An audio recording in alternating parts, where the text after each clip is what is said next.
Okay, so here we go. A huge sweep for the Atlanta Braves over the New York Mets. This was the series of the year for both of these teams. These two teams have been in an absolute dogfight for this division, and in the end, the Braves come out on top with a massive sweep. I did not see that coming. I thought the Mets would at least win one game. 2 games, I thought for sure they could do it. But in the end, the Braves with a massive sweep. If we take a look at the box scores for each of these games, the Braves winning game 1 5-2, Braves winning game 2 4-2, and then winning last night 5-3. So the one recurring thing that you see with all 3 of these games, what the heck happened to the Mets offense? Oh my goodness, the offense just completely shut off, and in the end, the Braves most likely now will win this division, unless the Braves get swept in this last series and then the Mets sweep the Nationals. My goodness, could you imagine the drama of that? But most likely, the Braves are going to win this division. So, back to the offense with the New York Mets. Let's talk about why the Mets choked in this series. Well,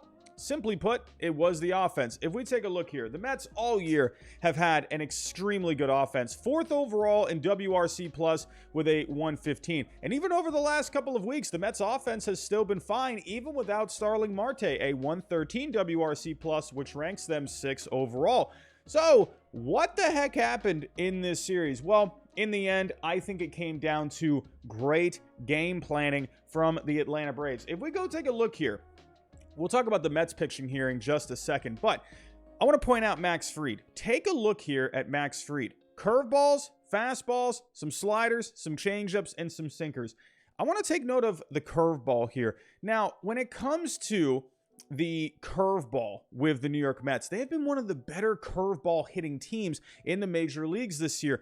5th overall when it comes to offense against the curveball. So you're probably thinking, what in the world? Max Fried, what are you doing leading with the curveball? But here was the key to success. Max Fried, yes, he was leading the way with his curveball, but he was mixing in fastballs. He was mixing in sliders. He was mixing in changeups. He was mixing in sinkers. This is what makes Max Fried so good, is he has multiple pitches and he gets you off guard. The Mets, even though they love the curveball, he was coming after him. He was not shying away from using that thing, but where he was successful was mixing and matching his pitches. And this is, I think, an underrated thing. We all seem to just look at pure stuff, velocity, how much a curveball or a slider breaks. But I think what it comes down to, what makes a successful pitcher, is using multiple pitches, mixing and matching in the zone as well. And Max Fried did an excellent job of this.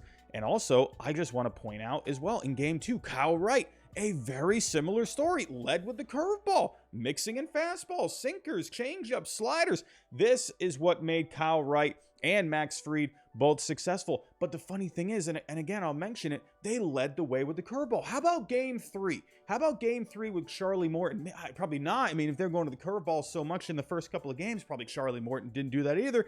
But he threw the most curveballs out of all 3 of them. Now, Charlie Morton didn't have as much success as Kyle Wright or Max Fried, but he still led the way. But he was also, mixing and matching his pitches, not as much as the other 2. And Charlie Morton ended up having the least success out of the 3. If we go take a look at the box score for that game, Charlie Morton, he didn't even make it out of the 5th inning, give up 9 hits in this one. But in the end, this is what happened. Just mixing and matching your pitches. Now, let's go to the other side, where the Mets didn't have terrible starting pitching in the series, but this is where the Braves took advantage of the Mets. Look at Jacob Degrom here. We all love Jacob Degrom. The guy is one of the best pitchers on the planet. If you take a look here, he led very strongly with the fastball and the slider. And if we go take a look at the Braves here, the Braves are the 2nd best team at hitting fastballs this year, only behind the Dodgers. Well, how about the slider? Well, the Braves are also pretty solid at hitting sliders as well. So, poor game planning from the Mets, and in the end, Jacob Degrom gave up 3 home runs. Jacob Degrom, he needs to have more variety here. When you're only just going fastball, slider, I understand here, these are 2 extremely good pitches that he has, but this is a very deep offense with the Atlanta Braves. These guys are just sophisticated hitters up there. You can only throw so many fastballs and sliders at him, and even if you're Jacob Degrom. And taking a look here at Max Scherzer, Max Scherzer, pretty similar fastball, slider, and we just saw the numbers. The Braves are a very good fastball hitting team, very solid against sliders as well. He did mix in some other pitches, curveball, changeups, but I think he needs to be mixing in these pitches a little bit more.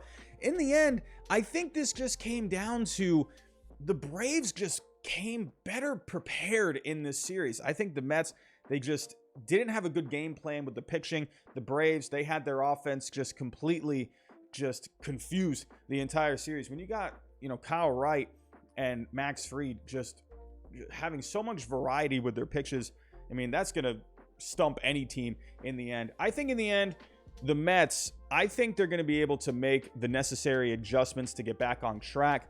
I don't think this completely tells the story of what the Mets are. I think if they do end up going up against the Padres in the wild card round, I think they'll learn from this series. And if they end up going up against the Braves somehow, some way in the National League Championship Series, I think the Mets will come better prepared in that series. But those are my thoughts on this series, and that's why I think the Mets choked this series. So those are my thoughts. Tell me what you think down below, but that's all I have for right now. Thanks for watching, and I'll talk to you next time.